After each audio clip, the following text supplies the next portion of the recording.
Once AI kicks up, we're going to be a double-digit GDP growth. It's going to be incredible what it's going to do to the economy. But people are afraid. They turn to fear. It's like, how will I cope? Will I be able to do this? And I said, the reality is that you won't have to do much of anything. Our thought patterns are so habitual, so ingrained in us. Fear, anger, judgment, envy, resentment, righteous indignation are all tricks of the ego to keep us trapped. Yeah. America's the fattest country in the world. We eat a terrible diet. It's like the fact our foods are being engineered to keep us in an addictive state. And the food industry is smart. They're giving people what they want, calorie density. I realized later that what I was doing with Whole Foods in a way, I was just trying to help people be healthier. We invited our sickest team members to go through a process, a one-week retreat, and we saw people make amazing progress in just a week.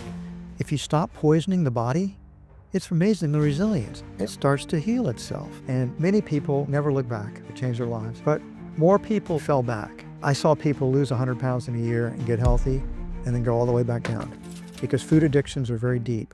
So we crave all the macronutrients. Literally, many people would rather die than change the way they eat. Hi, everyone. Welcome back to Love Conquers Fear. I continue to work my way through Rick Rubin's book, The Creative Act. Absolutely amazing, amazing book. Highly, highly recommend it. And thanks again to my friend Jeff Birmingham for that. Jeff is going to be on the podcast soon, and we actually are planning a ski trip together. We're going to do that on the slopes, which would be quite fun. First podcast episode on the slopes. Today, I am very, very excited to have one of my best friends with me who's been just a huge, huge influence on me over the years, well over a decade now. So welcome, John Mackey. Yeah. Thanks for having me on. So happy to have you here. So gosh, so much to cover with you. So little time. Yeah, so little time. So I've learned so much about you on the spiritual front, and you've really helped me a lot with that path. Most recently, you haven't seen these episodes yet because they haven't gone live, but I've been talking a lot about Love is Letting Go of Fear by Jerry Jampolsky. And thank you again for that gift, for recommending that. We were at Casa de Luz when you recommended that book. I think it's because the title of your podcast is Love Conquers Fear. Yeah, I know. And we think about, is love at war with, is love conquering fear, or is it just sort of letting it go or transcending it? Yeah. Well, it definitely helped me. There's a lot of ways to interpret, what does that mean? Why did that book move you so much? I mean, I know you've really spent a lot of time on A Course in Miracles. Well, I think that's why. I mean, I first started studying the Course in Miracles way back when I was a young man, back in 1984. Yeah. And that's been my primary spiritual path ever since. Yeah. And I think Jampolsky gets some of the key principles of the Course, where the Course is well worth studying. It's a non-dualistic system. It's channeled by Jesus, and it's incredible. But you have to dedicate yourself to this system, because they deliberately do not make it. It's not really about simple concepts. They're out to change the whole structure of the way you think. Yeah. And so it's a process. Mm-hmm. But Jampolsky takes some of the good ideas. Mind you, I haven't read that book in more than 30 years. Mm-hmm. So, but it's a great book, and it crystallizes love and the important aspects of forgiveness. Fear there's only ultimately two emotions, love and fear. Yeah. And you can't really hold them at the same time, as he points out in the book. Well, you can't. They're literally opposites. Right. So I'm glad you enjoyed the book. Yeah, I've loved it. I've read it twice, which isn't a big feat, because it's only about a 2.5 hour listen on Audible. It's kind of funny on Audible because the first hour and a half is just him being interviewed on the book. Is that right? To make it longer. Book is only be about an hour without the interview. Right, exactly. Yeah, but I love the exercises in it. One of the exercises he has is, let's say you're going up to meet with a lawyer, and that lawyer is super, super rude to you. And you're just like kind of struck by it. And your natural reaction is to react with anger. Like, I'm going to get back at him. And judgment. Yep. And instead, if you react with love and curiosity. Like, what happened? Maybe his mom just passed away. Maybe he just got yelled at by someone. What was really going on? And he tells the story of a lawyer who he had that situation with, and it was the first time that someone reacted to this lawyer with love, and he was kind of struck by it. And he's like, I'm not really sure if I got through to him. And then the next day he was doing a seminar, and in the third row was that lawyer. And Cool. his eyes met, and he's like, what are you here for? And he said, well, I wanted to see what you're all about, because nobody had reacted to me that way. And to this day, they're still close friends. He became the mentor of such. Sometimes I like to play games. So Yeah. I like to gamify things. Yeah. And sometimes I just take it as a personal challenge when somebody is in that kind of angry state, or they're attacking me or judging me. And the game is, am I going to let them take me down and trigger me to get me angry and upset? Or can I, through extending love and forgiveness, can I lift them out of their anger state? All right. And obviously, if they take me and trigger me, I lost the game. But if I stay in my heart and kind and compassionate, I'll win the game if I can shift them. And we'll call it a draw. Right. If I stay in my love space and they stay in their anger judgment space. But you oftentimes can help people make a shift when we just are there and not judging them, but forgiving them, and putting forth genuine care and compassion towards them. Yeah. People generally, most of the time, they do respond to it. Right. Yeah. You know who really can respond to it quickly are children. Mm-hmm. Is one of the best ways when children are having a tantrum or something like that is to distract them in some way. And oftentimes they're not feeling good about themselves. And sometimes I was with a little boy who was only 6 or 7, and he had just lost a soccer game, and we were going to lunch afterwards with the family. And he was still really down. You could see he was the best player on his team. He scored all the goals their team got in flag football. All right. But he was still moping and really down. And so his name is Jace. And I just said, hey, Jace, want to play a game? He perked up immediately because children like to play. I said, okay, see all the silverware here? I want you to take that big fork and I want you to stick the spoon through there. And then we started to build like a Jenga thing. Mm-hmm. And it's like every time he could get another piece of silverware there or cutlery there that wouldn't, collapse the thing, he was winning the game. It completely took him out of his funk and his own low self-esteem from losing the game, because I'm cheering him on, I'm applauding him, I'm saying, Jace, that's amazing, that's incredible, look what you've done. And everybody in the table now is paying attention to Jace. He's completely let that energy that he had about losing that game, and now he's winning again. He feels good about himself. Yeah. So chalk that one up to call that a win. Well, I'll chalk one up personally. I remember when Rachel, our daughter, was speaking at the Conscious Capitalism Summit, and you saw her and you saw that she was really nervous and about to go on. And what did you say to her? I don't remember. Well, you said, hey, I get this same way. Oh, yeah. And then I know when I go up there that I'm going to do great. Yeah. And he's like, and the same thing, you were like, the same thing is going to happen to you. I probably told her, I said, when you are nervous like this, you've actually activated a huge amount of energy. Yeah. Now you can direct that energy to be more creative, funnier, Yeah. better connection with the audience, or you can let it paralyze you. Use that energy that your anxiety is creating to knock it out of the park here, to do a really, really good job. Yeah. And she did a really fantastic job. Yeah, she really did. That was one of my proudest daddy moments. I remember that really well. Rachel's pretty extraordinary. I think you've had a lot of those moments. She is, but I do have to tell you a neat milestone. So I was at Tulane University recently for Parents Weekend, and Rachel was presenting her last project for a entrepreneurship class for a startup that she's founded with with 4 other young women, and she didn't look at notes. There were no notes. Oh, Remember? yes. You told her That that. was my one feedback to her. Don't read it. She Speak from the heart. she spoke from the heart. It was completely clear that she was passionate about the idea. It's a pretty cool idea. It's called Closet Collective.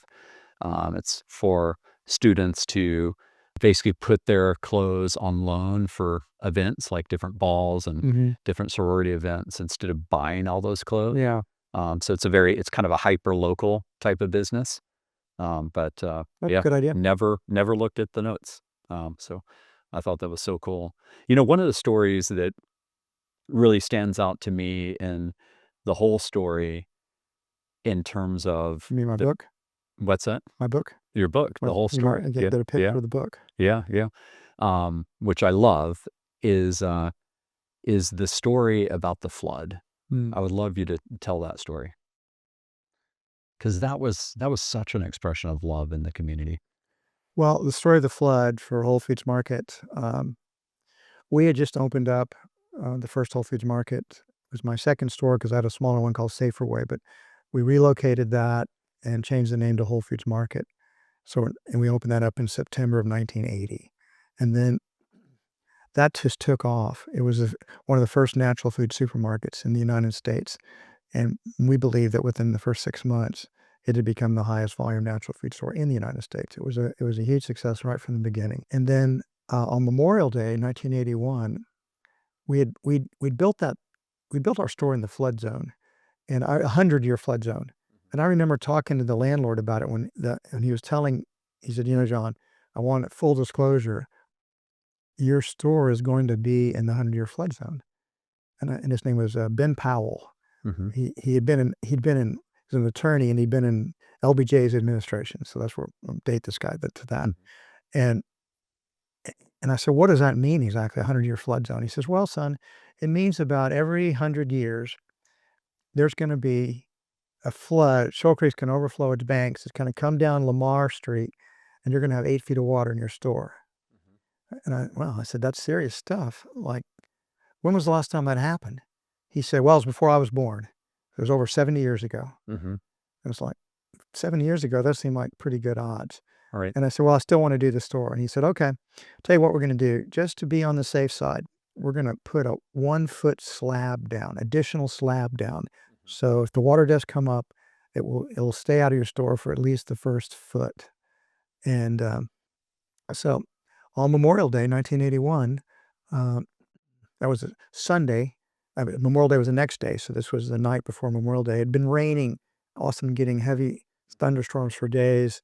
And then we had a really, really bad one where several inches of rain came in, and our store was completely flooded. We had 8 feet of water. My co-founder, my girlfriend at that time, Renee, she was closing the store down, and she literally swam out of the store. So why this flood is such an important thing, it was an awakening to me in so many different ways, because we thought we were bankrupt. We were bankrupt. Let's be clear. Everything we had was in the store, and it literally just washed out. And the city wouldn't let us use any of the inventory. It was all condemned, and whatever remained was thrown out. Most of our fixtures were ruined. We had to replace the equipment, the cash registers. Everything was wrecked, and we just didn't have the resources to get back open again. But I remember that the day after the flood, all Memorial Day, I come in to start helping to clean up, and there are all these people helping us clean up. I mean, our team members were there, but then there were people that I sort of recognized, but they wouldn't work for us. And I went up to one of them, and his name was Larry. And I said, so Larry, why are you helping us clean up the store? And he said, oh, John, I love Whole Foods Market. I mean, I live just up the hill here, and you guys have changed my life. And a bunch of your neighbors are here helping clean up because we just don't want you to die. And it was like, whoa, that's incredible. And several of them continued to come back and work with us, until we got the store back open again. So our customers began to realize our customers love us. Then our team members, they worked for free because we couldn't pay them. I mean, we did eventually pay them once we got open, but Sure. that was 30 days later, and who knew if we were going to be able to get open again. Our suppliers fronted us more inventory. although we still owed them for the last inventory they'd given us, sent to us. Our bank loaned us additional money on my signature, which I'll point out was pretty much worthless. And I found out later that the bank had turned the loan down. If I was going to do the longer version of the story, I'm going to make a shortcut here. That the bank had turned us down, but the banker had personally guaranteed it. Yeah. And Amazing. and I said, well, why would he do that? And he said, he just really likes you guys. He said, I know these guys will pay us back. I know John Mackey will pay us back, pay me back if it takes the rest of his life. And then our investors put in more capital. It was like we didn't have language for stakeholders then. That language had not been created back in Right. Yeah, 1981. there was no concept of There's no conscious concept of capitalism. stakeholders. Yeah. But that's what it was. These people all had a stake in the business. They all loved Whole Foods Market. They did not want us to die. And that ended up transforming the way I thought about business. I began to see it more as a holistic, interconnected set of relationships between all of these stakeholders who were trading with the business for a mutual gain, for their own self-interest, but also then all the other stakeholders were benefiting as well. So that's the basis of business rightly understood, and it's the basis of capitalism rightly understood.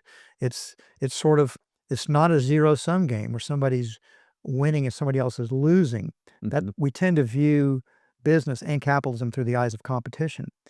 But rightly understood, competition is important because it helps business improve. That's one of the problems with government when you go to socialism. There's no competition to make it get better, right? And so it doesn't get better. It just gets bureaucratic, and then it gets inefficient, and resources get wasted. Yeah. So anyway, I began to realize that it also felt like, wow, we owe these people. They saved us. And in some ways, I've kind of was paying them back until I left Whole Foods 3 years ago and retired. That we were paying them back for the love of the company, and we loved them as well. And love became sort of a big part of what Whole Foods is about. Yeah. You know, that story is, I mean, it really moves me in the book. And I know that to be there and see that must have just been transcendent. Because you would have, I mean, you wouldn't have expected that at all, right? You would have thought, well, it's just over. Yeah, I thought it was over. I spent that night, with the other co-founders. We hung out a long time at the water came up high, and then it receded, and so that it didn't stay. The flood came in, and then the flood went out, and so we're out there, cracked open a bottle of wine or some beer, and I think somebody's passing a joint around, and we just said, what are we going to do next? And I remember Craig Wallace said, what do you mean what are we going to do next? We're going to clean up this store and get back open again. Right. But I was skeptical at that time. I was thinking, well, maybe I wasn't meant to be a grocer. I was thinking maybe Renee and I will hitchhike around Europe and have another adventure. So it made me really think things through. Yeah. And Craig was right. We put our heads down, worked hard, and got it back open again. And we never looked back. Yeah. Except that also spurred Whole Foods to want to grow, want to get that second store so that we wouldn't be so vulnerable to a disaster like this again. Yeah. In other words, that 100-year flood, it happened in our very first year. Right. No, I know. I mean, I wonder whether that was, I remember it really well.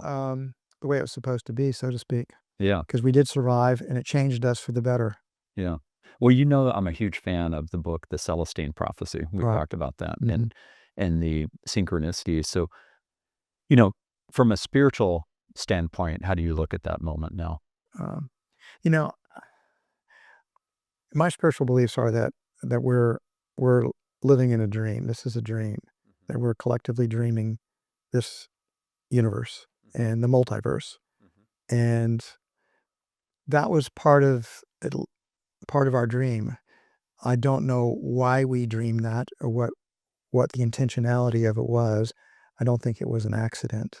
And I think you learn your lessons from what happens, but I learned lessons which I've already shared about stakeholders and wanting to expand and paying back the different constituencies and stakeholders invested. But I don't spend a lot of time thinking about, because ultimately dreams aren't that important. They just, like when you wake up from a dream at night, it's like, oh, well, okay, it wasn't real at all. I think this isn't really real either. So it's really about, I think, waking up, Yeah. going back to the source, going back to love, and then the universe will disappear. hmm And so what do you look at as real? Like when someone has a near death experience, like Eben Alexander, he calls that the ultra real, like what he experienced in that transcendent experience. He's going to be on the podcast. So Hmm. the Proof of Heaven is one of my favorite books in this whole spiritual journey I've been on. Like, if you just really focus on the dream metaphor, hmm the dreams seem very real when we're in them and we're asleep in them. But when you have a lucid dream, hmm a lucid dream is one where you wake up in the dream and realize you're dreaming. hmm Well, I've woken up. I understand that I'm dreaming. Yeah. So then it's about, okay, the dream is being manifested through uh, all uh, all of my unconsciousness. hmm And so part of it's beautiful and loving, and part of it is a manifestation of fear and guilt, anger on the unconscious mind, hmm the initial belief that you could ever separate from God that separated us into what seems to be a dualistic universe with with opposites: love, fear, up, down, uh, male, female, yin, yang, good, evil. hmm There are all of these dualities, and that's how the dream is manifesting. So what I'm trying to do is practice forgiveness with everyone I encounter instead of judging them. hmm Practice forgiveness. I mean, the ego so much wants to judge everybody, Right. and it Yeah. so much wants to blame others for problems and mistakes, hmm and that's how it maintains its seeming reality, and it keeps us, in a sense, trapped in this dream. So to Yeah. me, it's all about waking up from the dream, being being present, loving everyone that you encounter, love everyone all the time, no exceptions, Yeah. Yeah. and trying the best you can to stay conscious in the moment. The good news is that we forget this. hmm That's not the good, we forget it, but then in the next moment we can remember, and when we remember, we can remember that love is the only reality, that hmm God is love, and Yeah. we are going back to that source, Yeah. and this dream that I'm in is gradually getting better. It's becoming a Yeah. happier dream because I am more kind and loving than I was, than I used to be. Yeah. So and the people that I'm interacting with are becoming more kind and loving and compassionate as well. And when I run into somebody who's not that way, that's also something in my dream. Mhm. And that's why I talked about the game that I was playing Yeah. to Yeah. try to shift that energy. Yeah. Yeah, I've noticed that the more I've really leaned into the spiritual path and leaned into love, the more I can help heal others. Yes, exactly. And that's a beautiful, beautiful There is, place to be. just to be clear, there is no other. Yeah, There's only the one being. that's right. There is Yeah, that's the hardest thing to understand, it's true. that we are all brothers and sisters We because we are all the one being, we are all children of fragmented or appearing to be fragmented. Mhm. And that's the game we've set up here, so to speak, the dream that we're living. Yeah, And so I think we're collectively waking up from that dream yeah, together yeah. because we all are that manifestation of that one being. Right, right. Yeah, one of the things in the whole story is you start out chapter one, you start out with your psychedelic experience that got you Mhm. over the fear Yeah. of launching Whole Foods and I don't know about that, but it it definitely yeah, I mean, yes, partly, but sure. it told you we're all Yeah, one, right? yes. It gave me the courage to go forward. Even hmm I mean, so I saw that there was nothing to be afraid of. Right. That doesn't mean I haven't forgotten it from time to time. Right, of course. Yeah, I can't say that I've got a perfect track record of not being fearful. But that part moved me, and, one of the things that people have told me as a result of this podcast is like, "Wow, Brett, like, I can't believe you're being so brave. You're, like, talking about when you've used psychedelics, et cetera," and I'm like, "I don't feel like I'm being brave at all. I just feel like I'm being authentic." Yeah, yeah. Like, to withhold that is to not be honest with people about how I've had deep experiences with God and the oneness of everything and the fact that we're all connected. Also, if you withheld it, I mean, probably you withheld it because you were afraid in some form. Well, for sure. No, if I don't have the ability for love to conquer my own fear, then I'm just a hypocrite. That's why it's great about you doing this podcast, because it's truly true that we all teach what we are trying to learn. Mm-hmm. So yes, I really am trying to teach love because that's what I'm learning. And you have to practice it. To change your mind it's not easy to do it. Our thought patterns are so habitual, so ingrained in us. We also have an ego that is afraid if you fully wake up, the ego disappears, which it does. Mm-hmm. So the ego is very determined to keep us sort of running around, Right. relying on the ego, fear, anger, judgment, envy, resentment, righteous indignation, blah, blah, blah, blah, blah, are all sort of tricks of the ego to keep us trapped. Yeah. Well, you refer to it as a game, that you're playing a game. And I feel like there's a big cosmic game going on where the more that our amygdala is attempted to be hijacked, like it is, I love capitalism. And I love capitalism. We've talked a lot about that, and I want to get into that. But like, we're under assault. Like, the media algorithms are constantly trying to keep us in a state of fear. The social media algorithms are also trying to keep us in a state of fear, because we can click, click, click, click, click. If we're in a fearful state, it's like we're more likely to take an action. In the Jason Karp episode 3, we covered all the toxins, like the fact our foods are being engineered to keep us in an addictive state. And then there's the pharmaceutical complex, which is then pushing Ozempic and these other, medicines, these antidepressants, which are keeping us in an addictive state on that. Why are you dreaming that stuff? It's just the truth. It's the reality. It's the dream. It's not real. Nothing here is really real. Yeah. Yeah, but don't you think Back that in the the duality. cosmic game is to be able to, like, wake up internally so that you can almost be like Neo in the Matrix and Yes. say, I'm not going to be manipulated by all this? But yes, but there's the Course has the Course in Miracles has a lot of great sayings. And one of the sayings that I really like is, I'm not the victim of the world I see.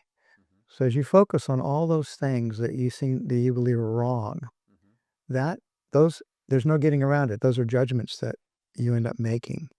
And that keeps you in that place of, so it's like forgiveness is the exact opposite. I forgive them for making these toxins.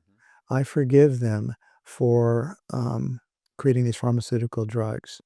And you just keep practicing forgiveness. It's the Course is not about changing the world, because the world's not real. That'd be changing a dream. The Course is about changing your mind. It's changing about how you see the world, and not as a place of fear where all these terrible things are going on. It's like you, people that focus on all the things that are going wrong, they get angry, they get upset, they want to blame somebody, they're judging and they're attacking, and that's reinforcing, you might say, a bad dream, a nightmare. So I'm taking, my hypothesis is from the Course in Miracles is that I'm not trying to change other people. They may change themselves. I might have an influence on somebody. Great. I'm just trying to love everybody all the time, no exceptions. I am trying to do as much good as I can do, but without getting bogged down in judging everybody else for being different or doing it they're not way I think they should do it. My philosophy gets attacked, you might say, from like, well, he doesn't care, and he's trying to transcend all this terrible things out there. I'm just trying to change the dream I'm experiencing and how I interpret what is happening to me. And I believe that, so if you have the like, that question you ask your guest, your podcast about, is humanity going to make it? Yeah. And Yeah. What do you think? well, what I always say is like, well, the John Mackey you're talking to today, he's going to make it. Now, there may be other John Mackeys that are at Armageddon with you, But this one that you're talking to right now is not going to be there because that's not the dream I'm manifesting. So, but I do believe in the multiverse, that every possibility is sort of realized, and there are all these different versions of, so to speak, John Mackey and Brett Hurd, and so This is the ever. this is the dream. That's not the dream. I am moving in towards a happier and happier dream of abundance. And yes, there'll be problems, and I will try to be a force for good in the world as much as I can, but not coming from the motivation of anger and judgment and self-righteousness. I have the way. You guys are all messed up. You should do it this way, and to not be in that space of motivation coming from fear, really, and anger comes from fear. It's, if you're going to be in that motivation for love, you will do kind and loving things, but as you should do in any kind of dream that you're in, but with eyes wide open, Right. that the goal is to end the dream through awakening and helping other people to awaken. We will all awaken. It's inevitable. We could not separate from God. That is an illusion. That's not Right. even possible. Right. But I agree. we have a thought, an insane thought, that maybe we could. That insane thought is what's created this entire universe that we're in, or multiverse. The Big Bang was that crazy, insane thought. Yep. It was basically just a dream.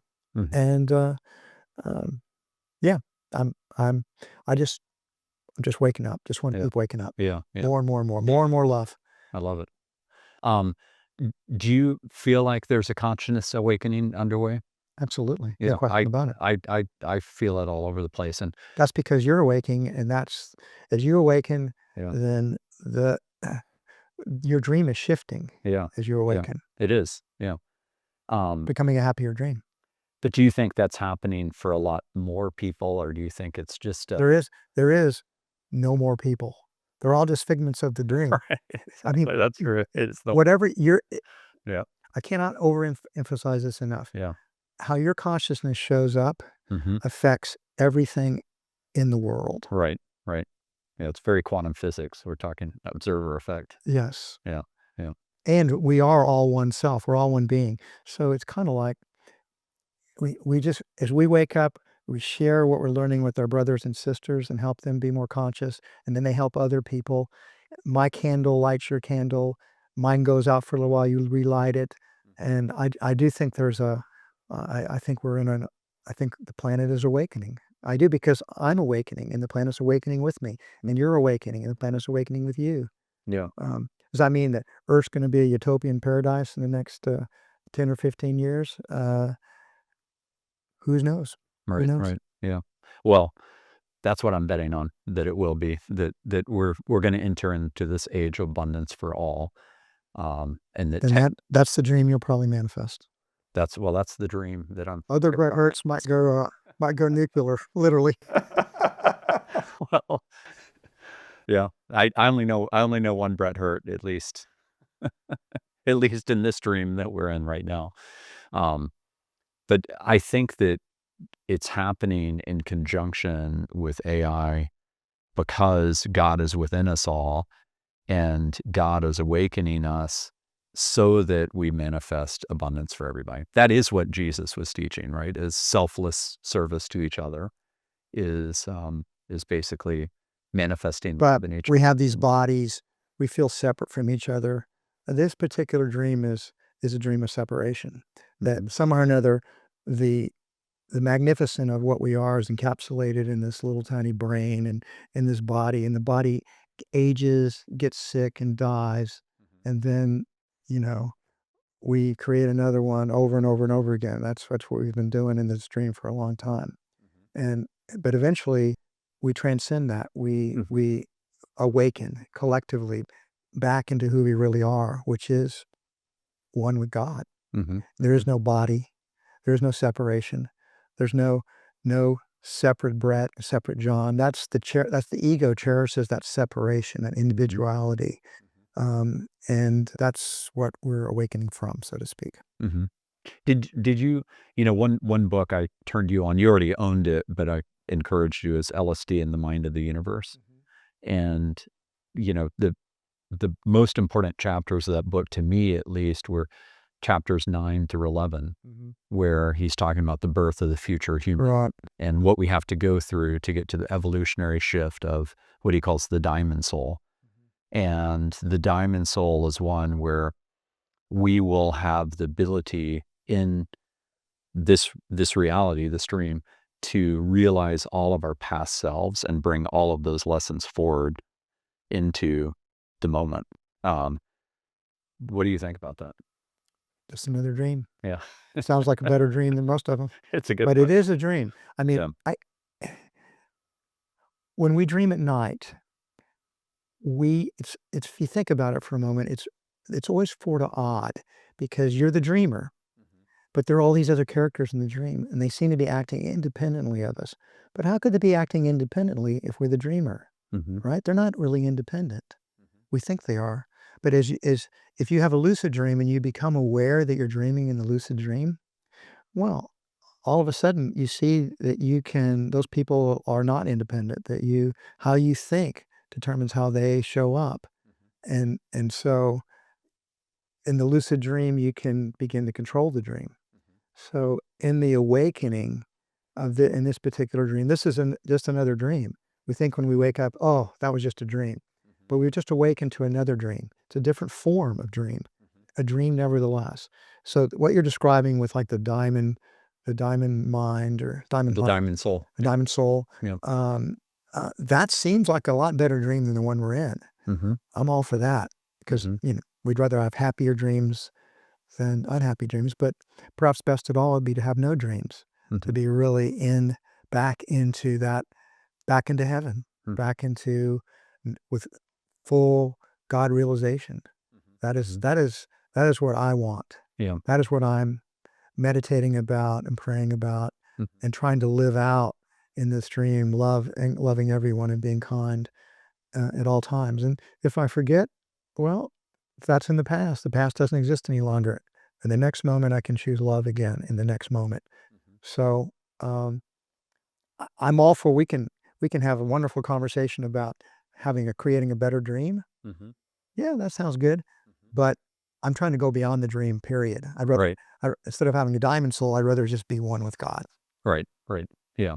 Well, have you ever read the book Journey of Souls by Dr. Michael Newton? Do you know that book? Yeah, I do know that book, and I will plead guilty to having that book and not having read it. Okay. Well, one of the things he talks about in that book is he takes people through regression therapy and past lives. Yeah. And he tries to paint a comprehensive picture of how the reincarnation process works. And there apparently are 7 levels of heaven. And the 7th level is where you just merge back in. You're just one with God. That's what I'm going for. Don't reincarnate anymore. I know you're extremely well read. How do you look at the reincarnation process? And I have no idea. You might say it's way above my pay grade, so to speak. We're very attached to the I. We're very attached to our egos. I don't think the ego survives our physical death. I agree with that. That doesn't mean I was using a metaphor. It's like that my body is like a suit of clothes that I'm wearing.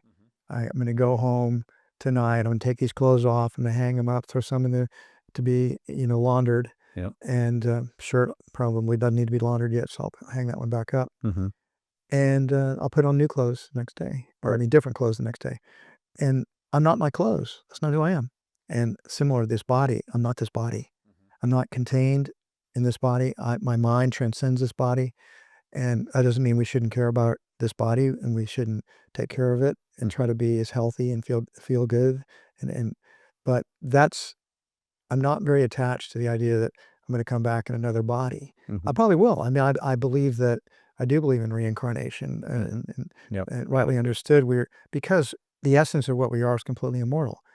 Existence has always been. There's never been a time there wasn't consciousness or existence. Right. But I believe the mind of the universe, so to speak, is outside of the universe. It's not. It's because the universe is that dream figment. Yeah. It's not actually. This is the mind blower. God didn't create this world. This is what we're dreaming in our mistaken and nightmarish dream that we could somehow or another be separate from God. And so, and we cherish that individuality and as if we could somehow or other hide from God. But we can only pretend, we can only dream. And we realize that no matter how good the dream is, it's really not as good as not dreaming at all, but being in the one with God, being God, being, 'cause Yeah. there is no separation, no duality. Yeah. So, uh, Well, from the reading I've done, I mean, like, I can't profess to know. I can just profess to say what resonates when I yeah, read it same as is that, from lifetime to lifetime, we're constantly exploring different parts of consciousness. So we're exploring, like, what is it like to be a female? What is it like to be a male? What is it like to be born into a very impoverished country? What is it like to be born into a very wealthy country like this one? What is it like to be a CEO and, like, start your own company? What is it like to be a factory, floor worker, et cetera? And that the whole game, cosmic game, I'll call it, is to constantly manifest love and realize how to do that more and realize how to be of selfless service to each other. And the more we do that, eventually we reach a state of enlightenment that when we incarnate, this is just according to these books I've read, we incarnate in pretty humble means, like a Mother Teresa type of character, or a Dalai Lama, and that those tend to be the people that are on their last lifetime that are gonna merge. I mean, my when I had Joel Schaefer on episode 16 on the Toltec teachings, my interpretation, for what it's worth, I'm you know no judge on this. It just was what I felt, is that he was on his last lifetime, that he is basically about to merge and not come back. Um, and you know, do I know that? No. I don't either. I mean, But it just seemed that way. It just seemed like he was in a place of deep, deep spiritual wisdom, um, like deep practice, over his whole lifetime, born with a lot of lessons from the past, and was not going to come back. well, I mean, I do think that's one way to kind of phrase it that, Mm. that, or think about it is that we're progressing, we're moving up the hierarchy, so to speak, to Yep. go on with God. Yep. Um, Although I can also say that's just another dream. Right. Uh, Right. you could dream that, and Yeah. maybe you'll manifest that, Yeah. but maybe you don't have to wait 1,000 lifetimes from now. Uh, Maybe you can wake up Mm-hmm. Yeah. now. Yeah. Yeah. Yeah. Have you ever read Awareness by Anthony Novello? Mm. Oh my gosh, that's a really good one. But that's on episode 13, Taro, the founder of Four Sigmatic, mutual friend, that he out of the 130 books he read on his soul quest, he really credits that as his number one. Have you listened to any of his lectures? No. He's like the George Carlin of spiritual teachers. It's really fun. You've listened to Dr. David Dawkins or Dr. David Hawkins, right? No. Okay, it's a similar thing. What are some of the books outside of A Course in Miracles that have really been major standouts for you? And outside of Love is Letting Go of Fear, which is derivative of that. Well, I'm listening to a book right now, called The Disappearance of the Universe, which Yeah, has probably influenced my, some of the things I've said here today, yeah, yeah. by Gary Renault. Okay. And that course is about A Course in Miracles. And, It's uh, also a derivative work from A Course in Miracles, or? it's very interesting. So, the author's having a dialogue with two ascended masters that were actually direct disciples of Jesus back when Jesus was, on the planet, although they had many, many more incarnations after Jesus, and including one being St. Thomas, who wrote St. Thomas Gospel. So it gets a lot into there's a little bit of, it doesn't want to spend a lot of time talking about biblical history, Mhm. but it does clarify a few things or has a perspective on it. But it's really getting it. It basically makes the argument that the Course in Miracles is actually a non-dualistic work that Jesus did create it. He did channel it, and that if you following these principles, that you awaken deeper to love, and practicing forgiveness awakens us deeper to love, and that's the way out of the dream. So that's what I'm reading right now. I really like Houston Smith's work. He influenced me. I oftentimes self-identify as a perennialist. A perennialist is someone, Aldous Huxley wrote, he coined the term back when he wrote Perennial Philosophy, another book I highly recommend. And the perennialists basically believe that at the esoteric heart of all the religions in the world, that there's a common path towards awakening and merging back into God. Yep. But it's always it's the esoteric, it's the more hidden knowledge for the ones that dedicate themselves more deeply to it. And so at that place, the perennialist beliefs are that all these paths, rightly understood, lead back to full awakening and reunification with the one being, which you never left in the first place, but just remembering it. So that's had a big impact to me. He wrote The World Religions. He was a wonderful scholar. And the great thing about reading The World Religions is that he practiced most of those religions. So he's very sympathetic to each one of the religions. If you read about Judaism, you want to be Jewish. If you read about Buddhism, you want to be a Buddhist. If you read about Hindu, you want to be a Hindustan. And so Christians. So it's very, very, that's a book I highly recommend. And then I've read a bunch of books by Roger Walsh, and he's a perennialist as well. So I kind of got into this perennials philosophy that which, instead of having all the religions fight with each other, it's like what's the unification? What's the unification principles? Yeah. I read a lot of New Age type texts, right? Back in the 80s were sort of the real 80s and early 90s were kind of like, that's when the Celestine prophecy came out. And I read a ton of those books. I also studied Buddhism. I've looked at almost all of these different traditions. My wife identifies as a Sufi order of the West.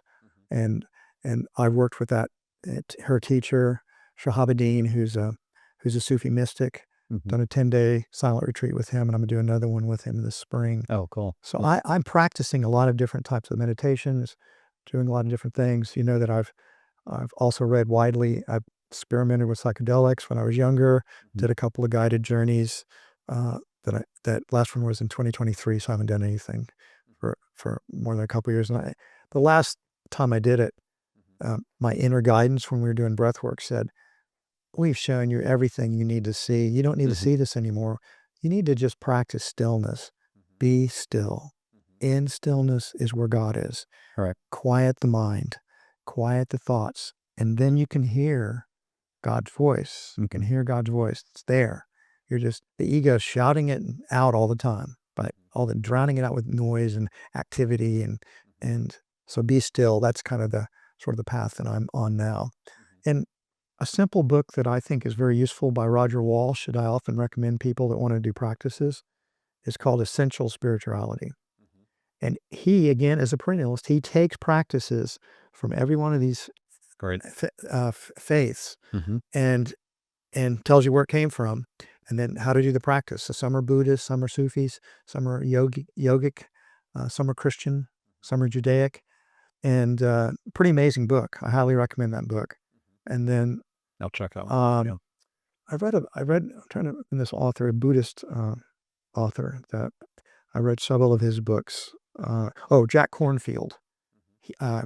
He got me into the Buddhist thinking, and I think Roger Walsh did initially by just outlining Buddhism. I thought, man, this is fascinating stuff, and I realized we all have a little bit of Buddhist in us, meaning that the Buddha basically says, he doesn't say the dream, but he basically says, get over it. If you're going to be in this particular reality, it's suffering. It's inevitable. You're going to age. You're going to have pain. You're going to have suffering, and you're eventually going to die. You're going to get sick, and you're going to die. There's no escape from that. So the Buddhist path is a way out through, mostly through meditation and through detachment, for understanding. In other words, the Buddha would say, this dream that you're in is not real, and it leads to pain and suffering, and your hopes get dashed, the people you love die, and I offer a way out. So I thought, wow, that's a pretty powerful philosophy. So there's a little bit of Buddhist in me as well. And then I've studied yoga philosophy, the Vedanta, and again, I just there's so much good literature out there, but it's not really about concepts. It's really about being able to change, to allow love is what's at our essence. So we have to remove the blocks that block it from us. And what blocks it from us are fear, anger, judgment, attacking others, criticizing, defensiveness, resentment, envy. These all cloud, you might say that clouds up love, so it can't shine through. So as we do our practices, we begin to remove. So the practice of trying to love everyone all the time, no exceptions. Do I do that every day? No. I forget. I forget every day, probably. But I remember again, and then I practice it. And the more I practice it, the better I get at it. Right. I get more skilled at it, like any type of skill. Yeah. And as I get more skilled at it, I'm removing a block to the presence of love. Love can shine through me as I stop blocking it. It's like love is what we are, but we've got this ego mask on that prevents it from shining. So I think almost all the spiritual paths, it might take all these different incarnations to remove all those blocks. I just want to move faster. You know, you might say, as I like to joke, that when they handed out virtues, patience was not one that I scored well on. Right. So now that I want to fully awaken, I'm sort of impatient for it. That's probably a mistake. It might be one of the blocks that I need to let go of and be more patient. Right. Anyway, I'll give you Yeah. back the floor. No, I've been on a very similar journey. Like I've read the Bhagavad Gita, I've read the Tao Te Ching. There you go. I've read a lot of the timeless spiritual works at this point, and what I've been looking for is what is the spiritual root in common with them all. Mm-hmm. And it's pretty easy to describe, actually. It's really that, we're here to allow love to conquer our own fears, manifest more love in each other, and then humanity ascends. That's kind of it. You got it, baby. It's not that. It's a working hypothesis. It's very hard. You and I are aligned on Right. that. And so in that sense, we're brothers. Yeah. We have very similar goals. Yeah. Why do you think God designed us in a way? I mean, we are all part of God, but why do you think that God designed us in a way where we have to learn how to wake up? God didn't design us that way.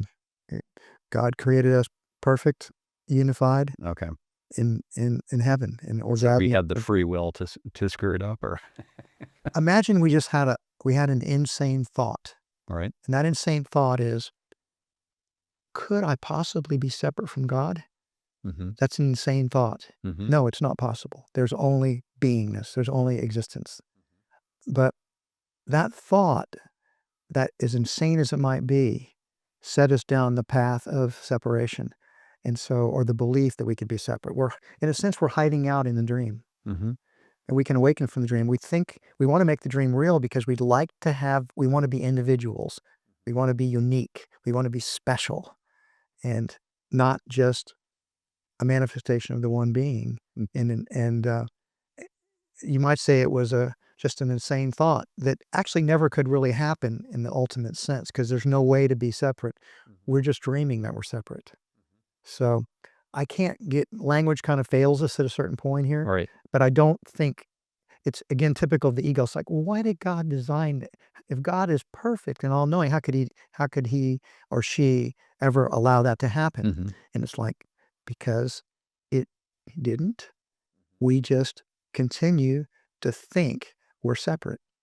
And so as long as we think that, we're in this dream and it seems real, and God doesn't even know about it in a way, because as far as God's concerned, we're still united in bliss in heaven. And this is just kind of a trick that we're playing. And frankly, I'm ready for the trick to You're ready for it to be woke up, right? But the waking up is walking the path where you wake yourself up, We have here's the thing. There's so much guilt right? about believing that we could separate from God, that Mhm. God must be mad at us. God's gonna punish us. We've been bad, bad, bad, bad children. Look at all the terrible things we've done. And there's this unconscious guilt, and the guilt is very strong. And so one of the things we do is we project that guilt out and on others. It's we blame them for the problems that we see because we don't want to blame ourselves, so we project it outwards. But in fact, the biggest block we have is our own sense of guilt, Mhm. our own sense that we've done something terribly evil. And that's why forgiveness is the key. Mm. Because as we forgive Mhm. everyone and everything, we will discover that we too are forgiven. Mhm. There is no guilt. There never was any guilt. Yeah. We just made that up too. All right. It's like children playing hide and go seek, and it becomes incredibly real for them. Mhm. And so that's a metaphor for what we've done. We're kind of trying to hide from God. Yeah. Yeah. We've created this sort of dream world. Yeah. I want to make sure that we cover capitalism because I know that we're brothers and I know that we're connected and part of the one, but I've never seen anyone do a better job than you on stage of really making the case for capitalism. And it is a bit of a weird time where people are attacking capitalism more and They're projecting out. right, and they're kind of embracing, these models that don't work, communism, socialism. So if we're going to shift down off the metaphysical to the more to the Yeah. guts of sort of this dream, Yeah. and have you ever read Thomas Sowell's work? No, I haven't. No. I cannot recommend him too much. I consider him the greatest living economist. He's in his 90s now. Okay. Brilliant. He was African American. He was a socialist when he was younger, Yeah. and then he he went to the University of Chicago and studied under Milton Friedman, and he sort of had a economic awakening, you might say, Yeah. Friedman. And now he's written about, I don't know, 50 books or so. I probably read 20. I've read half of them, 25 of his Okay. books. Cool. And he, Thomas Sowell, whenever you're having these discussions about capitalism or about economics, he says, you should ask whoever you're talking to 3 questions. The first question is, compared to what? So is capitalism perfect system? No, it is certainly not. It has lots of unintended consequences. First of all, capitalism delivers exactly what people want, and what people want is oftentimes not good for them. Uh, it delivers the food people want to eat. It delivers delivers pornography and delivers all kinds of bad things that we don't approve of necessarily. But it's because humans are manifesting those things. They want those things. So capitalism is not perfect, but when we ask the question compared to what? What is better? So take socialism. Socialism's it's not a new philosophy. It's been tried. 41 countries became socialistic and over the last 120 years or so. None of them succeeded. Mhm. They all failed. But there's this belief that it just hasn't been done right yet. We just haven't had the right leaders. They can see that people like Lenin and Stalin and Mao and Castro and Chavez and Pol Pot, these were all maniacs, terrible people. But if we just get the right people doing socialism, it'll work. It's like, well, first of all, socialism is coercive power. You're basically forcing people to do things that they wouldn't ordinarily do. And that type of philosophy, you might have very kindly professors start out that way, Mhm. but then, as Friedrich Hayek says, it attracts the wrong kind of people get on top. Right. Those who are most ruthless and most lust after power end up taking the levers of society, and they do terrible things. So socialism also doesn't really it capitalism because it has competition, because it has innovation at its core, and the people that are most innovative and create new value for customers prosper and flourish. Um, it it it lifts us up, and because it's got the stakeholders are all interactive with it, they're all benefiting mutual. So you have a win-win-win-win game, whereas socialism is not a win-win game, and so people don't understand this because in their minds, capitalism's flawed. We can do better. Yeah, compared to what? It's not like socialism's new. There may be some new philosophy that'll come along that will say, let's do that. But it's not going to be socialism because it's already been tried and failed. And I guarantee it's going to fail in New York. It's going to fail in Seattle. It's going to fail wherever it's tried. And when socialism fails, it goes through certain stages that are predictable as well. So I'll predict those stages for you. The first one is they defend it. It's like, give it a chance, give it a chance. And so confirmation bias is there. When the Soviet Union was failing, for example, all these Americans went over and they saw what they wanted to see. Oh my gosh, I've seen the future. These workers are happy and everybody's sharing equally. This is paradise. That's what they wanted to see, and that's what Lenin and Stalin showed them. But in reality, things were getting worse and worse and worse for people. They had these, labor camps. The Right. people are being re-educated. If you were a dissident, you got shipped out.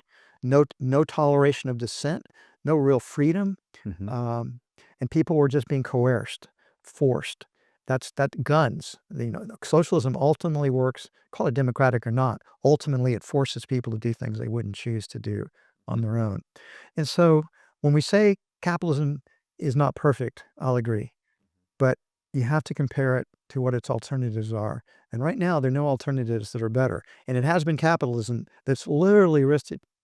Capitalism combined with science, you might say the rule of law, the type of human rights that the United States implemented in their Declaration of Independence, natural rights, has really lifted humanity out of incredible poverty. Right. Because again, is the world perfect today? Is there poor people? Yes, there are a lot of poor people. It's not perfect. But compared to what? Compared to 250 years ago? 275 years ago? Yeah. Well, 94% of everybody alive, 94% of everyone alive lived on less than $2 a day. Yeah. 275 years ago, and that's adjusted for inflation. Yeah. 90% of the people were illiterate. They couldn't read. The average lifespan was 30. That is where humanity came from. Are there people today can't read? Sure, about 10%. Are there people today that die young? Yes, but the average lifespan has gone from 30 to about 78 around the world. Are there people that, are there injustices that are occurring? Yes, but it's a lot better than it was. And almost every metric you can do. I always say, read Steven Pinker's book, Enlightenment Now. Yeah. You turned me on to that. Read Matt Ridley's The Rational Optimist. Read Johann Norberg's book, The Capitalist Manifesto, Communist Manifesto, Capitalist Manifesto. Or read Superabundance by Marion Tuppy and Gail Poole. These so document the tremendous progress humanity's made and how much better it was. So Thomas Sowell's first idea is compared to what? So the capitalism needs to be not compared to some utopian world in people's minds that they think they could create if you gave them ultimate power, but compared to real world socialism, which has been a disaster. The second question to ask people is, especially when you're talking to utopians, is how much is that going to cost? So if you take what we see happening in New York, is we're going to have free busing and we're going to get health care for everyone. It's like, well, how much is that going to cost? And who's going to pay for it? Oh, well, the billionaires will pay for it. Well, do the math. There isn't enough. And that's the sad tale. People do want things for nothing. They want people to take care of them with them not having to put forth any work. The beauty about capitalism is that the more value you create for others, the more value you receive in return. And that creates this upward spiral. So compared to what? First question. Second question is, how much is it going to cost? Right. And the third question is the one they very seldom can answer. Can you give me any evidence? Show me the evidence. Like take socialism. Show me the evidence. Show me where it's ever worked. All right. I've read one of the best books I try to get young people to read about socialism.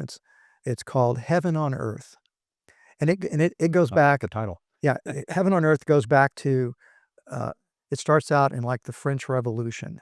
And then it went into the utopian communes. People don't realize that the United States had a number in the early 19th century of utopian communes, because America had this, land, and people come over here and they were going to create these egalitarian societies. Then we saw the disaster of communism and the Soviets and China and Cuba.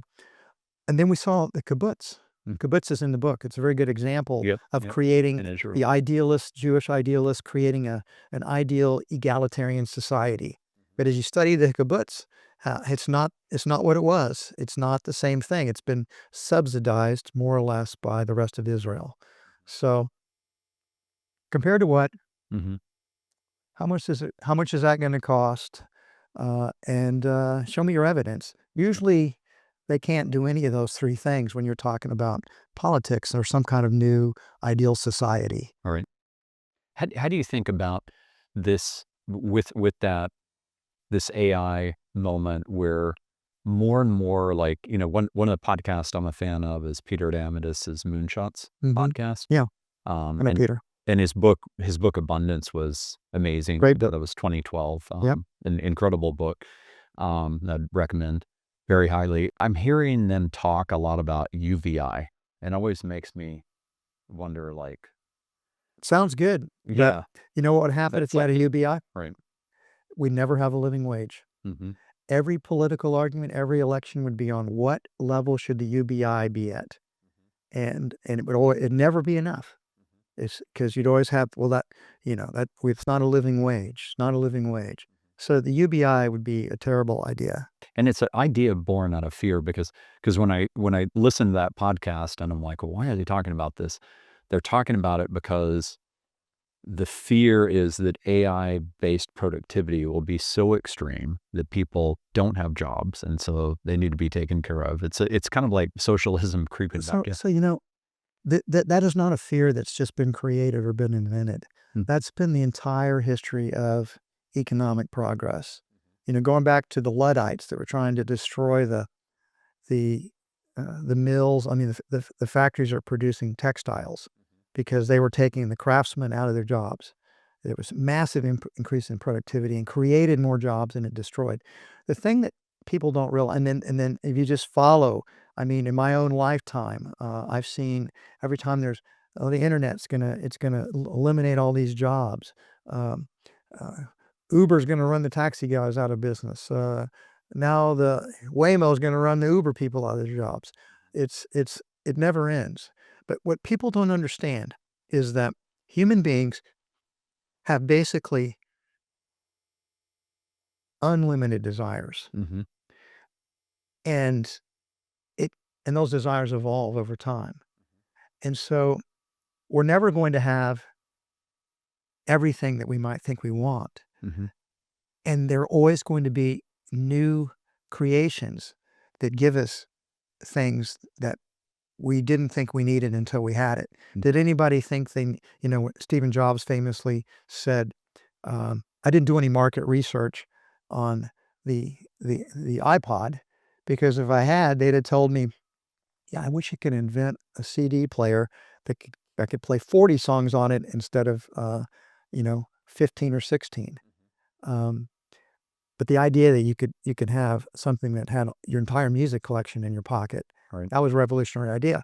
How long did the iPod really last? I mean, now we have Spotify and Pandora, so you don't even have to own the music. You just can stream it, or you can download it. And so there is continued innovation, continued human progress. It keeps making, it keeps the dream alive, but it is humanity continues to get better, and it creates jobs that were unexpected. That's what people don't understand. So AI, yeah, that's a huge invention. I think you said Peter Diamandis. Peter's, I think, no, I was talking to a couple of Microsoft AI guys, and they told me, and said, John, we think, like, if we could get GDP to 2 to 3%, that's really good. He says, once AI kicks up, we're going to be back at double-digit GDP growth. It's going to be incredible what it's going to do to the economy, but we can't. People are afraid. They turn to fear. It's like, how will I cope? Will I be able to do this? I remember when the personal computer was first being created, and I remember all my friends said, "Man, I need to learn how to program." I mean, and I said, well, why do you need to learn how to program? You got programmers doing it for you. They're going to make it simple. You can learn how to use Excel or Word. That'd be useful skills to have, but you don't need to actually create them yourself. Mm. Well, a similar thing happens with AI. I need to take classes on AI to understand. I said, well, you can do that. But the reality is they're going to make AI so easy to use Yeah. that Sure. you won't have to do much of anything. It's going to be woven, you get the meta glasses, or you're going to have a little, something you're going to wear in your ear, or AI is going to be with you everywhere you go. It's going to be completely integrated in our lives. It'll be kind of it's a tool. And with robotics, it'll be like you're like It's Mickey Mouse and it's gonna make us smarter. Now, here's the thing people forget. With any type of new technological advancement, there's always trade-offs with it, okay? Again, we have to ask that question compared to what? Because social media, now you got a bunch of people addicted to social media or addicted to TikTok, or you have video games, people get addicted to video games. Or pornography's available on the web, so you have some teenagers get addicted to pornography at a young age. These are all unintended consequences. They're trade-offs that get made when you make progress. Mm-hmm. And as a result, people say, well, this technology is terrible. No, there's a trade-off with it, but overall, it's made our lives a lot better. Like, would we really want to get rid of the internet? Do we really want to get rid of social media, even though there are some unintended consequences with it? Similarly, is AI going to have unintended consequences? Sure. I don't necessarily know what they are yet, but there will be, and people will be upset and angry about it. And some jobs will be lost and new jobs will be created. That's what always happens as you make technological innovations and progress, is Right. there are trade-offs, and people are scared Mhm. because they don't know how they're going to fare in the new world. And I just say, love conquers fear. Let those fears go. Open your heart, move forward, and be optimistic and trust that you're capable and competent. Whatever happens, you're gonna land on your feet. You're gonna move forward. You're gonna learn new things. Yeah. It's a new adventure. Embrace it. Yeah. One of the funny pushbacks I get, we're going to Bhutan, Cool. over the break, so we're really excited about that. I've never been, Deborah's been. We're going with the kids, and I get this pushback from people. Okay, Brett, you're talking about this age of abundance for all. Okay, we get there. Now is everybody going to be like they're living in Bhutan? And I'm always like, you're thinking way too small. There we have infinite curiosity. You mean they'll be happy like people in Bhutan? Is that what you mean? No, they're actually saying like it's a bad thing. Like we're just going to sit around, meditate, etc. And I'm like, Well, some people will. I'll probably be in that group. of course. I mean, of course they will. There will be people that get much more communal. We will have much more free time. But then there's going to be people that are super ambitious. I mean, we have a universe that, as far as we know, is infinite. I mean, wouldn't you want to hop in a spaceship and go see a quasar together? Like go do something? I mean, speaking of all the different things that can be invented, there's an infinite number of things that we could do. We only know what 4% of the universe is even made of. Like, we don't know what 96% is. We call it dark energy and dark matter. We have no clue. Like, That's kind of like the old maps they used to make, and they didn't have it. That this would be the map that they couldn't make, and it would be right. like just endless ocean, or they believed there were continents. When Captain Cook was doing his exploring, Yeah. he kept going south because they believed there was a huge continent at the South Pole, a huge continent that they thought was probably a tropical paradise. Mm-hmm. Because they thought the warming currents were coming down and warming it.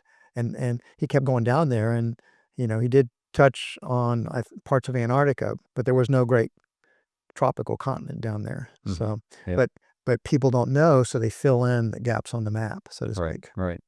Yeah. One of the things, I gave you a copy of my science fiction novella, The Lattice, and one of the things that I think paradoxically about this moment is that this acceleration with AI and quantum computing and robotics is actually going to lead us to understand the nature of a reality. Like we're going to have a collective awakening. And the vision I received is actually It's actually Remember, I still think it's a dream. So I know. you're going to get a better understanding of the dream, which isn't real and doesn't exist.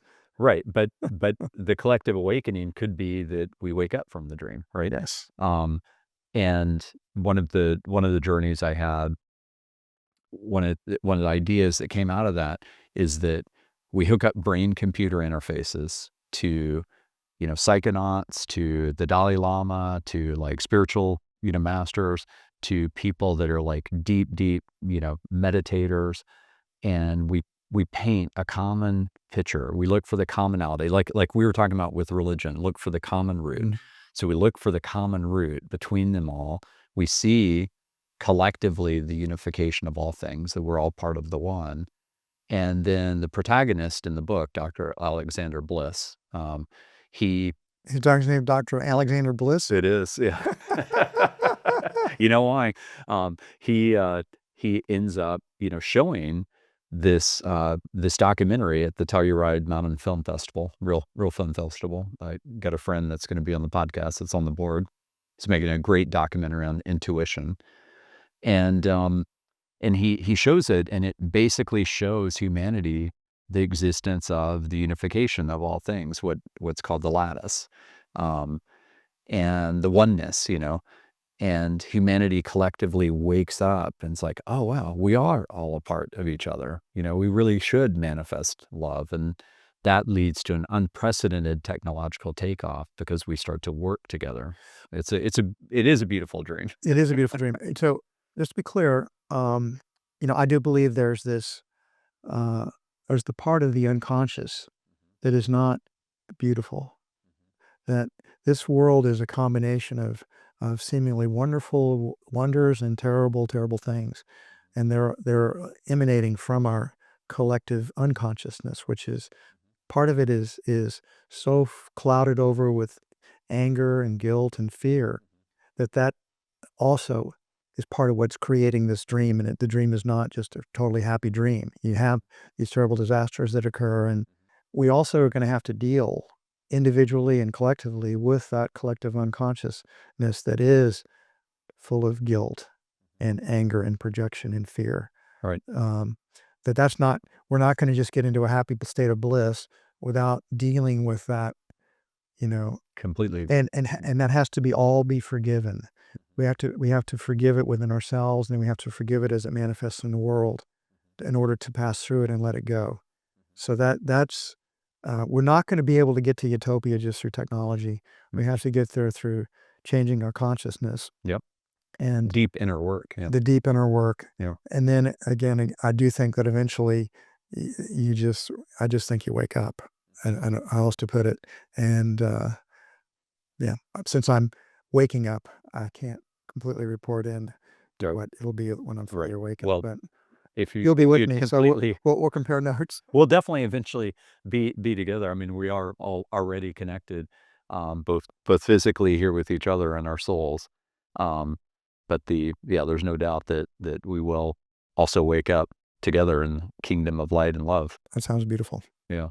So in this AI moment, like how do you think about it leading to the age of abundance for all? Do you agree that that's the path? I think it's a beautiful dream. I think that we could manifest such a dream. I think it's within the realm of possibility.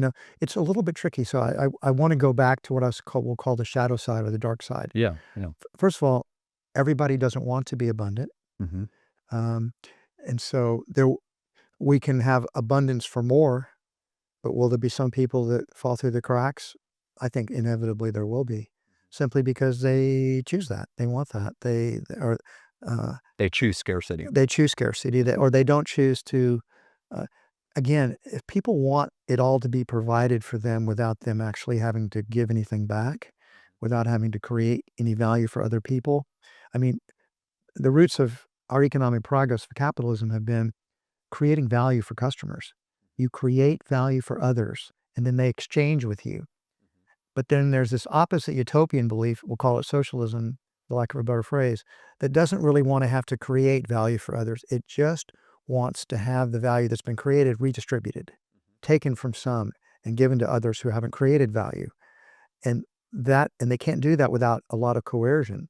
But then when you do that, if people are not being rewarded for their creativity, which socialism does, it treats everybody equally, then you don't have the creation of abundance any longer. The entrepreneurs, the people that are creating that abundance, they're not being they're being asked to be slaves in a way. Do it, and we're not going to reward you for it. Everybody's going to get the same, and so you destroy it. So when I say, just as I said that, when I said that we've created a world now where 94% of the people in the world used to live on less than $2 a day, and now that's down to like reversed. It's down to like 6%. People say, well, that 6% is terrible. It is. Maybe we'll get that down to 1/100%, but there'll still be some. One of the things I like to say is the perfect's the enemy of the good. And in the quest for utopia, if you study all of those communist states, and I've read so widely on that zealotry for perfection, that zealotry for um, uh, ultimately creates massive suffering and pain and the coercion, intolerant for disagreement, re-education camps, gulags, and I mean, socialism killed over 100 million people the last 100 years Right. of their own citizens. I'm not talking about wars. They murdered 100 million of their own citizens for basically dissent, for disagreeing with the utopian vision. So when we start talking about, I get a little concerned that utopian vision of abundance for all. Uh, I kind of like abundance for all those people that are willing to contribute. Um, and I was in a commune when I was younger, and they're always the free riders. They're those that don't. They're shirkers. Where you read about Robert Owen's Harmony, all the things that drive these, or the farm, or all these different collective utopias that people try to create. They're the idealists that come in and work, and then they're the freeloaders who just want to get it for nothing. They actually don't want to contribute anything. And if you're running a business, you get people like that too, but you get rid of them. It's like, no, you have to contribute if you don't contribute, you can't be in our team. Right. You're not going to just get a paycheck. It kind of reemerged recently when we had in the COVID years and people could work remotely. I remember when Elon Musk said everybody at Tesla had to come back to the office, and he was being interviewed by this reporter, and the woman said, well, Mr. Musk, isn't that going to upset a lot of people? I mean, they've rearranged their lives, and they don't want to come back to work. They want to work from home. And he said, well, they can pretend to work someplace else. Meaning our culture is you're going to be here working, Right. and you're going to be contributing. You're not going to get paid just because you're, on the team. You have to create value. So if we try to go towards some type of new and improved socialism, we'll make a terrible mistake. But what we can do is we can have conscious capitalism. Right. It has to be capitalistic. It can be more conscious. It can be compassionate. It can be caring. It can be philanthropic. But it's still based on freedom, not the coercion of government forcing everybody to do one right way. Right. Right. What do you think about these visions that some people have? This is not one that I share, but I'll just bring it up because you've probably been exposed to it, about AI getting to a point where it runs the world for us. Yeah, I've seen some science fiction shows about similar type of stuff, Yeah. that AI almost becomes a god.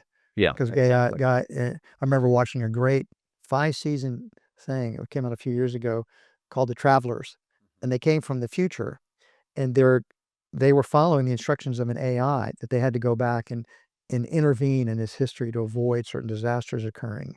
But then there was another group of travelers that came down that were in revolt against the AI because they thought the AI was not a god, it was a false god. And so it's interesting. So they were in the future, and you had one sect that would worship the AI, and the other sect that thought AI was that was we need to stop AI because that was the root of the problems that we have today, Right. came from the AI. So I don't know. I think it's changing so rapidly, Brett. When you make predictions, there's a famous saying Yogi Berra said. He said, it's very different. It's very difficult to make predictions, especially about the future, Right. because new innovations keep occurring. Right. AI, we think it's the greatest thing, humanity may have ever done. And yet 15 years from now, we may have something else that makes AI look like, nothing. Mm-hmm. So who's to say? All right. Except let's innovate, let's create. Mm-hmm. But I do think we need to clear up a lot of that darkness that's in our souls that's going to manifest, that could manifest nuclear war of hatred and religious intolerance. And you see it in the division in politics in America today. There's so much hatred for people that are on the different team, Right. that aren't on our tribe. Yeah. And that is still a manifestation of that, I believe, that collective unconscious guilt that manifest, and that we need to process that. We sort of need deep psychotherapy, collectively speaking, Mm-hmm. to move us past all that hate and fear and anger. Right. Otherwise, that's coming along with AI and robotics, and then if it does, then it might manifest to, people can go out and shoot each other. Well, if you've got atomic bombs, you can drop them. So far, we haven't done that. But once somebody drops it, then maybe that little taboo will be off. Yeah. So again, I'm not going into that particular reality myself, but for others may choose to go there. Right. Well, I do. I mean, it is something I think about because we have. I looked up this stat recently, and I was really shocked in what the numbers were. Today there's 13,000 nuclear weapons in the world, and it's a well. What would be your guess? What percentage of those do you think it would take to destroy all the major cities in the entire world? Well, I mean, how many? How many? Tell me how many major cities there are. I don't know the answer to that. Not very many, Let's because just say I think one yeah. one or two, hydrogen type bombs would destroy the city. So it doesn't take very many. Well, Or less than 1,000. Let's put it that way. yeah, yeah, you're super close. The actual number that I had it calculate was 2%. Yeah. That So 2% would be 2% of 13,000. It's around that'd be 260. 260. Yeah, and then it would send the world into a nuclear winter for a decade. Yeah. And these are Let's not manifest that. no, I know. I Let don't us want to let manifest us that. let us not create that. Yeah, yeah, Let us heal. right. Let us let go of that anger and that hatred. Right. But it is surprising that like with that stat that humanity is making more right now. China's never made more than right now. And the US continues. Well, when you're afraid and you think your enemy is making more, then you don't want to fall behind, so you make more. Right. I mean, even though you have enough. Right. I mean, there's just massive fear. Fear is still Right. the biggest problem But humanity has. speaking of that shadow side, the acronym for this, well, you probably know the acronym. You know what the DoD term is? No. It's MAD. Mad? Oh, mutual assured destruction. Yeah. Yeah. But the acronym is like, we're insane. Like there's an insanity That- in the dream. There is complete insanity in that. Right. It's a nightmare. Right. So again, if we can choose to forgive and choose to begin to move through our own individual collective guilt, we can create a more happy dream. Mm-hmm. And that's what you and I are trying to do, is through our work. Yeah. I'm here still working. I'm still trying to do good, even though I do think it's a dream. I'm trying to be as loving and kind and as I can be, Mm-hmm. and practicing in stillness and um, trying to help my brothers and sisters to be happier Mm-hmm. and more loving, to let go of their own guilt, and doing what I can and for myself to wake up and not have my shadow side manifest in destructive ways, which in my lifetime it certainly has. Mm-hmm. I've done things that I regret, or I've Sure. hurt people. I have to. Yep. So uh, as I practice forgiveness, I too discover I'm forgiven as well. So I really do think forgiveness is the key to moving through that shadow side that is Yeah. that threatens us. Yeah. I definitely want to make sure we talk about post Whole Foods and Love.Life. Yeah. Because I really love what you're up to with it. So tell me about what's the big dream for Love.Life. Well, in some way, Love.Life is kind of a continuation.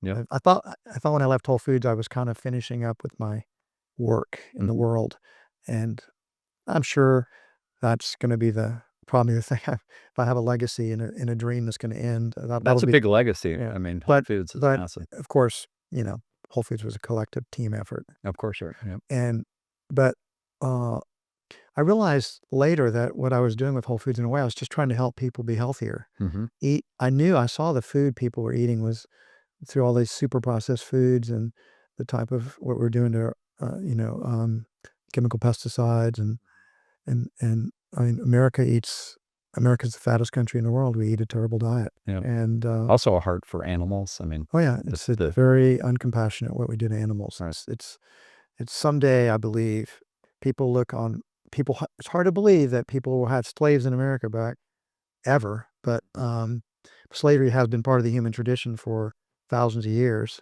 and so we did get rid of it. Had to fight a civil war to get rid of it, but we look back on that now in the 21st century as like, God, people really did that to brothers and sisters. They enslaved them. How terrible. Um, well, I think we'll look back someday, not us, but collectively humanity will look back and say, I can't believe what we did to livestock animals. I agree. And that was a terrible, terrible thing. Yeah. But again, most people they don't want to look at it because it stirs up too much guilt. So people put it out of their minds. All right. And if you bring it up, you find you're quickly not a welcome guest. Right. Yeah. I've been a vegetarian now for over 15 years, Thanks in part to you. Yeah. We did a process at Whole Foods to help our team members be healthier. We called it the Total Health Immersion. And it's probably, since I left, it's probably now over 5,000 or 6,000 team members have gone through it. We basically we invited our sickest team members to go through a process of a 1 week retreat where in that week, we cooked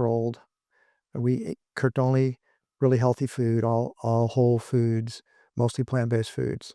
And we, low salt, no sugar, just, whole plant foods, fresh produce, a lot of fresh produce and beans and whole grains, nuts, seeds, things like that, and a little bit of animal foods, but not much. And then we taught them the principles of healthy eating, and we also got them to exercise. Mm-hmm. And it was astounding how much progress people can make in 1 week. That was my big takeaway. My own health journey has been a gradual thing. So I feel like I'm extremely healthy, but it didn't happen suddenly. It was gradual. And here we saw people make amazing progress in just a week. If you stop poisoning the body, it's amazing the resilience. It starts to heal itself. It starts to reverse these diseases that are killing people. And if people stayed on it longer, a month, they got even better. If they stayed on it a whole year, they would be transformed. And what we discovered was that many people, once they got the knowledge and they got a little taste of it, never looked back. It changed their lives. Yep. But more people than that slipped. They fell back. I saw people lose 100 pounds in a year and get healthy and then go all the way back down because food addictions are very deep. And we're sort of, in some ways, prisoners of our genetics there because we've evolved with food never being abundant, always scarce. Getting enough calories was the human challenge, not obesity, not getting too many calories. So we crave all the macronutrients. We crave protein, we crave carbohydrates, and we crave fats. And we generally we keep eating them, even when we don't need to eat them any longer because we're satisfied. And we crave the most calorie-dense foods. Fat particularly is calorie-dense. And as a result, we're kind of a victim of our genetics because now you have to consciously limit what you eat. And we quickly become prisoners. The food industry is smart. They're giving people what they want, calorie density. Calorie density means a lot of sugar. It means a lot of fat. It means a lot of protein. And so they just load it up. They load up all those macronutrients in the food that people are eating, in the fast food restaurants, in most of the supermarkets. And people get addicted to it. And it's very difficult to get off of it. Literally, many people would rather die than change the way they eat because they think they'd be giving up all pleasure. What they don't understand is your palate evolves. It changes. Your taste buds turn over every couple of weeks. Yeah. So you can learn to like healthy food. And if you learn to like the healthy food, you don't need to eat the unhealthy foods anymore because you'll enjoy eating the healthy foods, but you'll have to re-educate your palate. Anyway, so I knew that about food, but then I saw through this total health immersion that so many people didn't have a community. It's like sending a person an alcoholic to rehab for 90 days. That person's going to come back from the rehab sober. But then if they go back into the same social environment that they became Right. alcoholics in, friends that like to go to bars or like to drink, well, they're going to fall off the wagon almost surely, and they'll be drunk again. So that's why AI can be effective. It's a community of people trying to stay sober, and they help each other and support each other. So that's background. So what Love Life is basically a large holistic health center devoted to longevity in people, because we've got one location. It's in the LA area, in El Segundo, Manhattan Beach, south of the airport. Why'd you do it there first instead of Austin? Because I couldn't find a location in Austin. Found a really good location in LA, so we went there first. Plus, I say if it won't work in LA, it won't work anywhere. LA is very, very open to and health, and Whole Foods Market does really well there. So anyway, what we have there is it's an old Best Buy, so it's 45. It's big. It's 45,000 square feet, and we put in a healthy restaurant. It's not 100% whole plant based, but it's mostly plant based. But then you can get meats that we get from Whole Foods Market, so grass fed beef and more high animal welfare chicken and salmon, things like that. Then we have a state of the art and fitness center. Think like Equinox. It's really nice with all the gym equipment. We have a Pilates studio. We have a yoga studio. We also do breath work in a yoga studio. We've got 3 indoor pickleball courts for recreation and fun. We've got physical therapy, Eastern medicine. So we're trying to be like one stop. And we have all this recovery equipment. So cryotherapy, red light therapy, PIMF machines, infrared sauna, cold plunges, steam baths, a regular sauna, all they're available for our members. We have a spa, so people can get spa treatments there as well. And finally, we have a medical center. The medical center, and our vision is that you don't have to be a member of the medical to be a member of Love.Life. You can just use the fitness and recovery. That's the type of membership. But ideally, we want people to become medical members, and then we put them through a battery of tests. We establish what their baseline is. And now with the amazing technology we have, we can get we know how healthy they are. We're all on a health continuum. We could all be a little bit healthier than we are. But then what most people don't realize is that the diseases that kill people today, these are chronic diseases. Heart disease, cancer, type 2 diabetes, obesity, autoimmune diseases. These are mostly dietary lifestyle diseases. And they don't just happen to us suddenly. Takes, even for cancer, generally, although some cancers like get children, most of them take a decade or more to develop. Right. And so what we don't understand, or beginning to understand, is that most of these diseases are preventable.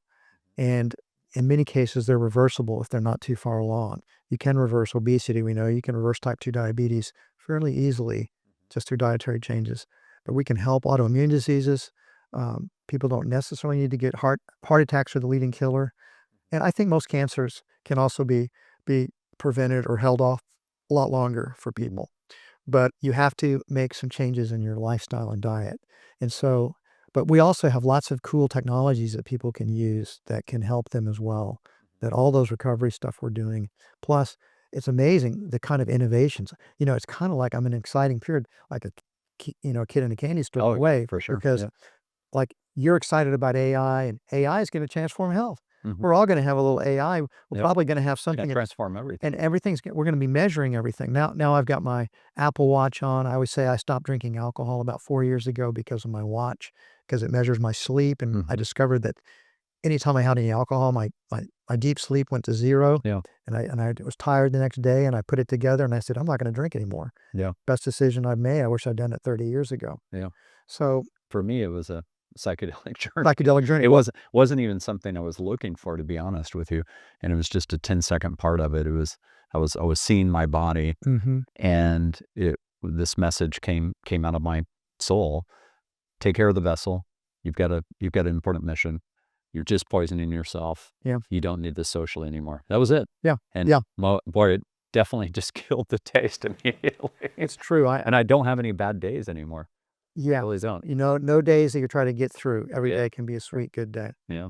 So anyway, Love.Life's about helping people. We do the battery of tests. Then first we first we test, and then we begin to track, and we stay in touch, and they're wearing wearables, and we're getting the data downloaded into our app, and we see the progress people are making, and they meet with their we have a care team, and they meet with the doctor and the rest of the care team and nutritionist, and we work with them to help them improve, to get healthier on their journey.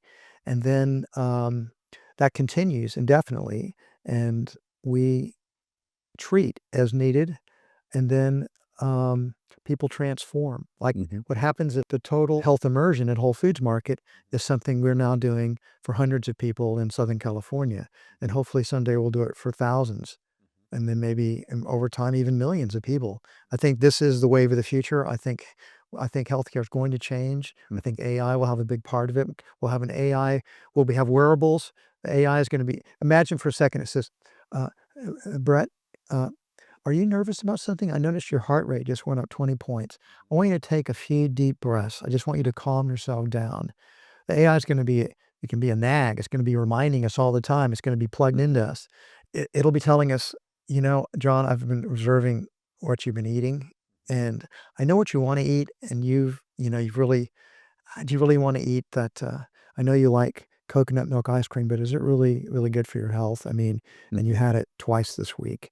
Then that's saturated fat in that coconut. It's clogging up your arteries. You sure you want to continue to do that? So the AI is going to be monitoring us, and it'll say, "Oh, wow, your blood sugar just went up 25 points right after you had that meal, and that's not good for you." Yeah. So I think AI is going to be with us. It's going to be a tool that we're going to be integrating into our lives. Part of it will be in health, and so and Love.Life is a community of people that want to be as healthy as possible and live as long as possible, to be healthy as long as possible and to live as long as possible. So yeah, that's the dream. I want to open up a whole chain of these things. And there you have it. So, earlier we were talking about the inner journey, and I view Love.Life not just as an extension of what you're doing with Whole Foods and being on that continuum, but also being about awakening people Yeah. and having this inner journey be a part of it. True. Love.Life is not just about the health of the body. It's also about the health of your emotions and the health of spirituality. And so you start with the body, but because people can relate to that more. But we want to have we do meditations, we do guided meditations, we do breath work for people. Breath work's very powerful in helping to take some of that unconscious that we've suppressed and bring it into mind in a safe place. If those of you who have not done continuous breath work for at least an hour, hour and a half, don't know how powerful that can be.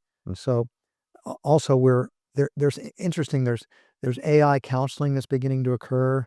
I think Love.Life's there's some technology, some headsets that have virtual reality connected to AI that can teach people how to go into deeper alpha states. We're investors in Evolve. That's right. They were on on episode 9. Exactly. Yep. Yeah, John and Lauren, but they were actually here together on that episode. As you know, Love.Life made an investment in Evolve technology, and we don't have them yet, but they promised us we'll have beta tests for their headsets as they get ready to do the beta test. We want to do that at Love.Life because we want to offer that to our members. So there's so much cutting edge technology that's going to help people go deeper, to get into deeper meditative states, to help them be still, to be able to tell people when we're out of sorts. It's like, you seem really angry. Is that really where you want to be? Are you feeling good about that? I mean, so I just think that the technology is going to be a good tool for those of us that want to wake up, for those of us that want to be healthier physically, emotionally, and spiritually. I think the technologies are going to be there to help us accelerate that. Oh, yeah. They can't do the work for us. Yep. You have to actually do the work, but they can help us do it and do it a little bit quicker than we might do without their aid. So, and you might say plant medicine is a similar type of technology that helps us go into deeper spiritual states and see certain things that then you see them, but now you have to do the inner work. Right. You have to release that guilt and that all those angers and judgments that we hold deep inside of us. Yeah. The neat thing to me about, plant medicine, meditation, spirituality looking for the common root is that we're rediscovering what we already knew. Actually, the lattice closes that way, where it closes with quoting from all the different ancient scripture, from Hinduism to Buddhism, that we've already discovered this. Yes, but you know what's different today? Yeah. It's for the masses now. Yeah. Because all of this used to just be Very for the fun. monks. It used to be just for the esoteric was for the initiates that devoted their lives to it. And you had the exoteric rituals, dogmas, prayers, books, things like that, rituals that people did. There was exoteric religion. It's that perennialist faith again I'm talking about. But today, it's already moving into more of mass consciousness because the whole planet needs to wake up, not just a Right. few initiates. Yep. It needs to be humanity needs to collectively awaken and first create a happy dream, and then we'll dissolve the dream. Yeah. Yeah. Well, entrepreneurs are all about dreaming and Exactly. manifesting the dream. Manifesting the dreams. Yeah. But you know what? We can manifest a happy dream the waker and more clear we are. Yeah. And so we have a collective journey and we have an individual journey that hopefully will help the collective as well. Yeah. Yeah. I mean, if all of humanity collectively had a happy dream where we really care deeply about each other and Well, we want will. each other to ascend, then we make it 100%. At that point, there is no, we've conquered fear at that point. Correct. When we made it. And I look forward to that time. Yeah. Yeah. And I'm glad we're doing the journey together, Brett. Yeah. Well, me too. We're going to make it. Well, I love you, brother. I really appreciate you and your heart and Love you all too, you Brett. do. And Thanks for your podcast. yeah, thank you for all the book recommendations. Keep them coming. I think I picked up another 5 Well, here. you made several recommendations for me today as well that I hadn't read. So, Yeah. and I've already forgotten them. So if you Well, I do text me a few of your suggestions. Yeah, I do think Journey of Souls by Michael Newton, I think you'll really, really enjoy. You've read Many Lives, Many Masters by Dr. Brian Weiss. No, I haven't read that one either. Okay, well, that's a mini version of Journey of Souls. It's about one regression where she experiences past lives. But that's just it's been fun to dive into what the reincarnation process is and try to grasp at that. But we'll keep the book recommendations going, and I just really appreciate the friendship a lot. Thanks, Brett. Thanks so much. Yeah. Thanks again, everybody, for tuning in to Love Conquers Fear. Stay tuned. Lots of exciting episodes coming up, and really appreciate all the shares, all the light you're giving me. This has been an incredible journey for me. I've heard now 10 near-death experiences stories this year, and before this year, I'd heard 0. And people are really opening up with me, and I can't tell you how much I appreciate that, and how people putting that light back, really opens me up and brings light back into me as I'm trying to put the light out to all of you. So thanks again, and keep it coming.